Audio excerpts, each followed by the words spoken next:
Someone tweeted me a question earlier today. Is Musnad Ahmad 16,245 authentic? It's the one where Muhammad makes out with his young nephew.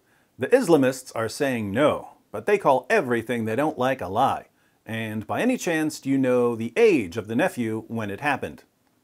Musnad Ahmad 16,245 is certainly one of the hadiths found in Musnad Ahmad, but as far as I know, that volume of Musnad Ahmad hasn't been translated yet. I've been purchasing the Darussalam edition of Musnad Ahmad, and only 3 volumes have been published, so we'll have to wait for the complete collection. This particular hadith from the collection has been translated mainly because it's really creepy.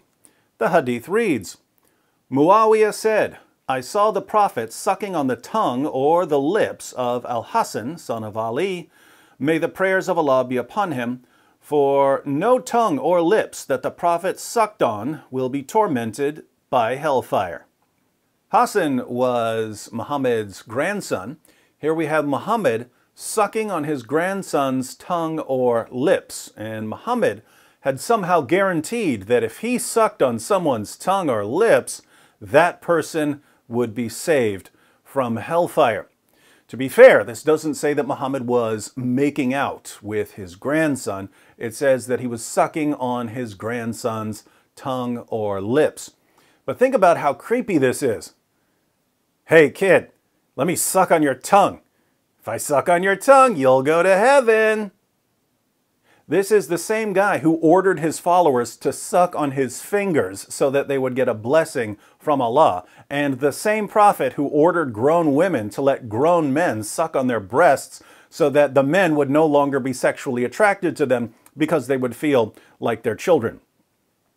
The Prophet of Islam sure liked sucking, but since the relevant volume of Musnad Ahmad hasn't been translated yet, it's hard to show this hadith to Muslims. And if you simply claim that Muhammad sucked on the tongues of little boys, a Muslim will probably think that you're making it up. So it would be nice to be able to show your Muslim friends a hadith that's readily available. And fortunately, it turns out that we have a similar hadith in Al-Adab al-Mufrad, which is one of the collections of Bukhari and is available online. We read in Al-Adab al-Mufrad, number 1183, I'll put a link to this in the description box. It is related that Abu Hurayra said, I never saw al-Hassan without my eyes overflowing with tears. That is because the Prophet, may Allah bless him and grant him peace, went out one day and I found him in the mosque. He took my hand and I went along with him. He did not speak to me until we reached the market of Banu Qaynuqa. He walked around it and looked. Then he left, and I left with him until we reached the mosque. He sat down and wrapped himself in his garment. Then he said, Where is the little one? Call the little one to me. Hassan came running and jumped into his lap. Then he put his hand in his beard. Then the Prophet, may Allah bless him and grant him peace, opened his mouth and put his tongue in his mouth. Then he said, O Allah, I love him. So love him and the one who loves him.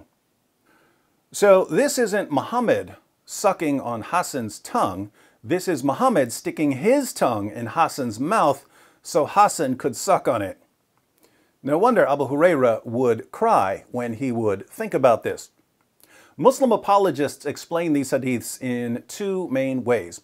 First, some Muslim apologists claim that Muhammad's spit had miraculous properties, and that by sticking his tongue in a boy's mouth, he was miraculously feeding him. Second, other Muslim apologists point out that Arabia has a very dry climate, and that by sticking his tongue in a boy's mouth, Muhammad was simply quenching the boy's thirst. Notice, however, that if Muhammad was quenching a boy's thirst by letting the boy suck on his tongue, the reverse was true in the hadith from Musnad Ahmad. Since Muhammad was sucking on the boy's tongue, Muhammad was quenching his own thirst by literally sucking the saliva from a little boy's mouth. Now, I hope we're all learning about the Prophet of Islam.